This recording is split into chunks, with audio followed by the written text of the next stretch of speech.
Un garçon se réveille en mer et se retrouve face à un spectacle terrifiant, une hyène a émergé de l'intérieur du bateau. Le garçon est immédiatement paralysé par la peur et attrape une rame pour se défendre. Mais la hyène affamée est trop féroce et oblige le garçon à s'enfuir, s'agrippant fermement à un poteau en bois à l'arrière du bateau. Heureusement, la hyène souffre du mal de mer et ne parvient pas à rester debout à cause des vagues. La hyène observe sa proie et décide d'attendre la tombée de la nuit avant d'attaquer. Voyant cela, le garçon pousse enfin un soupir de soulagement, mais à ce moment-là, il remarque un singe qui flotte à proximité. Le garçon regarde de plus près et se rend compte que le singe flotte sur un tas de bananes. Il sauve le singe et se retrouve désormais coincé en mer avec 3 animaux. C'est l'histoire d'un garçon à la dérive en mer, et tout commence avec lui, Pi Patel. Au départ, il était sur un bateau avec sa famille, en route pour le Canada. Mais une nuit, alors que le navire traversait la partie la plus profonde de l'océan, Pi fut réveillé par un bruit fort, tandis que sa famille continuait à dormir. Curieux, il se rendit sur le pont pour vérifier et découvrit que le navire était sur le point de chavirer. Pi trouva un membre de l'équipage à proximité et lui demanda ce qui se passait. Avant d'obtenir une réponse, il fut poussé sur un canot de sauvetage. Un zèbre sauta soudainement sur le canot. En un clin d'œil, le petit bateau fut emporté par les vagues. Peu après, Pi vit que la majeure partie du navire avait déjà coulé. À ce moment-là, il aperçut une silhouette au loin et lui lança rapidement une bouée. Mais lorsque la silhouette s'approcha, elle se révéla être un tigre. Le tigre sauta sur le petit bateau et Pi, terrifié, rampait vers la poupe, s'agrippant à un poteau en bois, survivant ainsi à la nuit. À l'aube, il remarqua que le tigre avait disparu, ce qui nous ramène à la scène initiale. À la tombée de la nuit, le mal de mer de la hyène avait disparu. Ne parvenant pas à atteindre Pi, la hyène tourna son attention vers le zèbre blessé.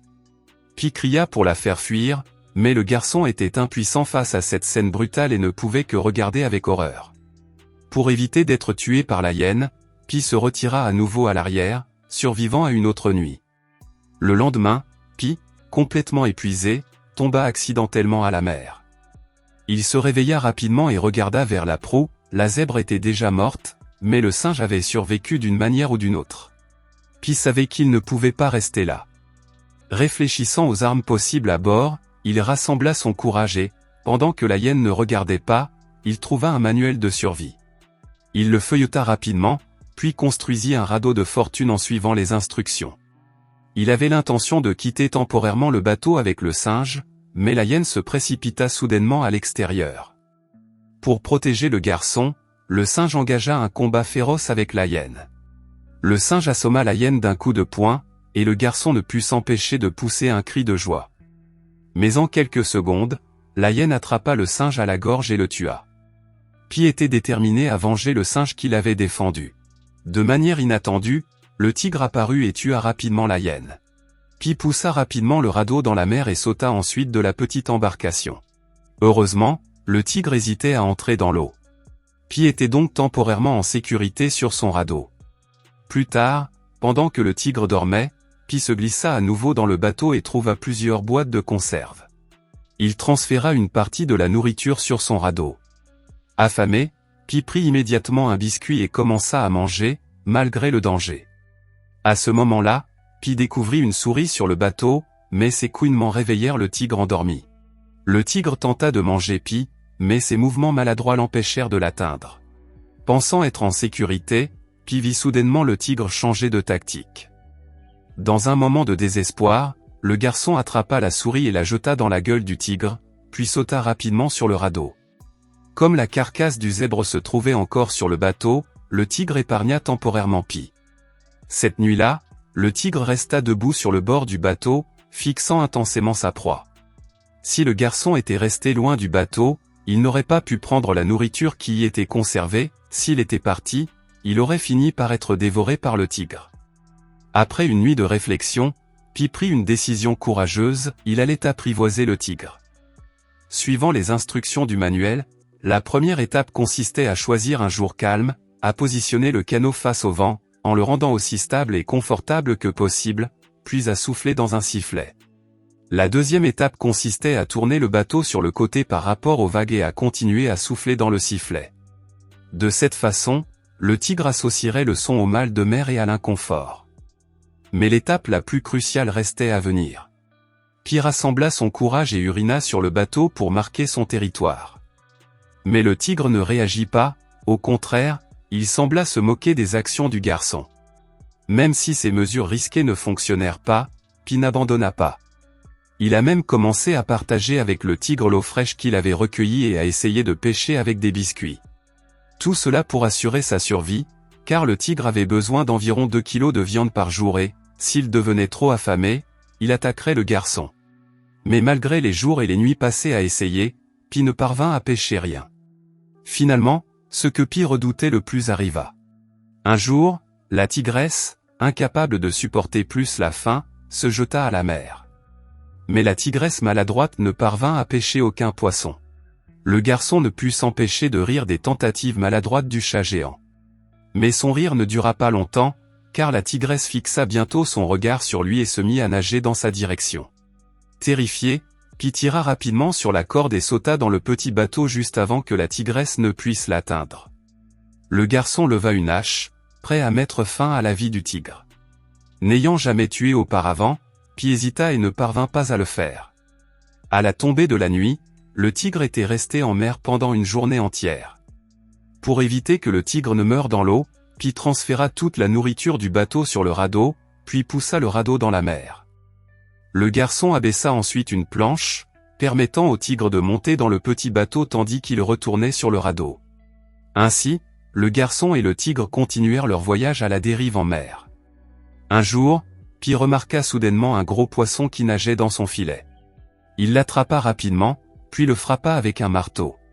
Le garçon versa des larmes de tristesse, car c'était la première fois qu'il tuait quelque chose, et il était végétarien et n'avait jamais mangé de viande auparavant. Il jeta donc le poisson au tigre. Cette nuit-là, la mer était pleine de méduses lumineuses, un spectacle d'une beauté à couper le souffle. Comme un enfant curieux, Pi plongea dans la mer, mais il ne savait pas que derrière cette beauté se cachait un danger. Une baleine surgit soudainement à la surface, et son corps énorme provoqua des vagues qui renversèrent le radeau. Le garçon regretta d'avoir déplacé toute la nourriture sur le radeau, mais il était trop tard. La faim est terrifiante et peut complètement changer une personne. Pi rassembla son courage, grimpa sur le petit bateau et le tigre, pensant que son repas était arrivé, se prépara à attaquer. Mais alors, un petit poisson gifla soudainement Pi au visage. Un énorme banc de poissons apparut soudainement et se précipita vers eux. À ce moment-là, un thon sauta soudainement sur le bateau.